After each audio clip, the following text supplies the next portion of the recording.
good morning, horrible people, horrible human beings. The Businessman or Businessman episode. This came about recently. A friend of mine had shown me. I thought he wasn't telling the truth at first, but he said, you only take $10,000 to open a Chick-fil-A. So I looked into it, and it really was true. It takes $10,000 for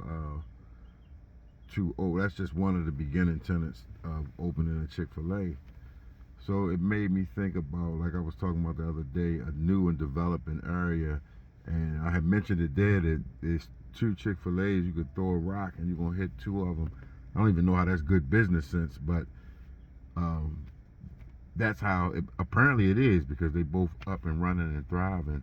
But it made me think about franchising and basic entrepreneurship versus just working and having a job, and the security that comes with knowing that there's a paycheck coming guaranteed as long as you show up and in some cases do the bare minimum.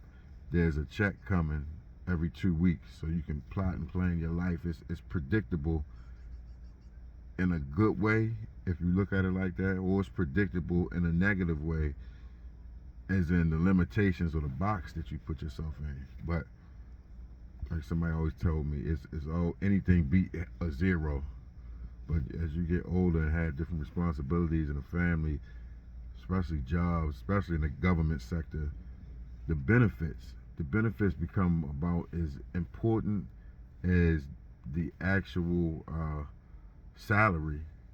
You don't do anything for free, of course, but the benefits, especially when you got little children, it damn near outweigh it. But at what point, I think I read somewhere that our greatest resource that we ever have is time. And no amount of money ever bought anybody another second. But what we trade our time for, and that complacency of just working a job. Um, always without naming no names. I got one homeboy that been working at the same spot for about 20 years, maybe a little more, maybe it's a little under 25 years. He's working at the same spot, the same position, and that's good because he's steady working. Um, he outpaced and outlived a lot of his immediate family and people in his immediate environment and circumstances who working and getting a check and filing taxes. That was never a way of life. Some people went their whole life without a job. Almost everybody had some type of illegal job. So to keep your job, keep yourself straight and in a position to take care of yourself and your child was excellent. As long as it make you happy and you handle the responsibilities. Then I had another good friend of mine, a homegirl, who she used to, I believe, drive buses for the city, and that fall in the city government. So she was doing that for a while, and I believe she was happy. But she tried her hand at real estate. So she educated herself, got her license, did real estate. What did you know? She took the real estate like a fish to water. She, oh man, just fast forward a couple years later, a few years later. Now, I remember she told me she's not selling any houses less than 400,000 or 500,000. And you can look up, you take a percentage of that for your profit. So you see what 3-4% of 500,000, 600,000 is. And she's rolling. She definitely, she is a businessman. That's but she had to branch out. No pun intended. But she had to branch out and do her own thing, and she found it, man. And at this point, that girl like one step from being a developer. She already got her rental properties and everything. She just moving along. Take vacation every 38 days or so.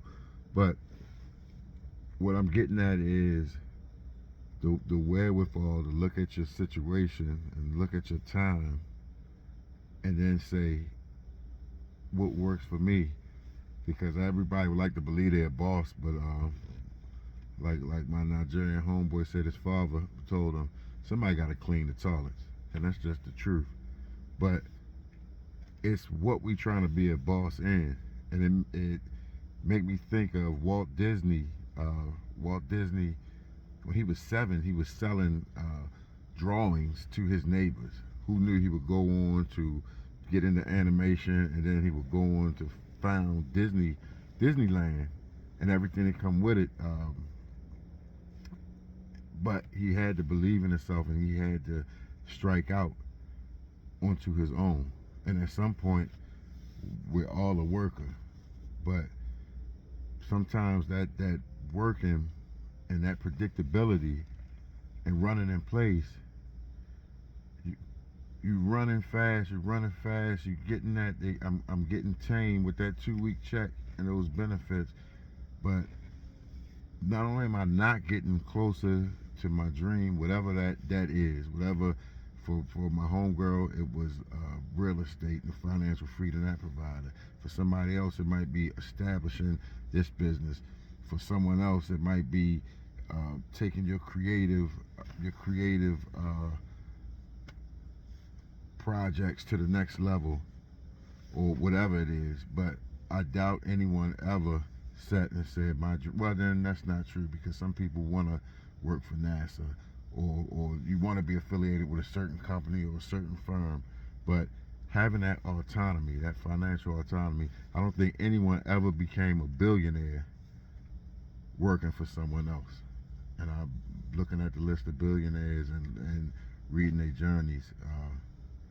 It just let me know that time is my most valuable resource, and my creativity and my inner qualities that distinguish me and make me distinctive from the next person, that's what you market and sell. But a lot of times when you work for somebody and you get that check for the benefits for your family or for whatever the reason, you fall in line like everybody else, and you're indistinguishable at that point. And you definitely, and the sad thing about it is, at that point when you're just a worker, you definitely can be cannon fodder when the time comes and it's time to lay off for profits or whatever. Then you're definitely starting with the man down there. They're never starting with the owners. If anything, the owners get out. But that's today's episode. Horrible human beings, the businessman or businessman episode. Be well.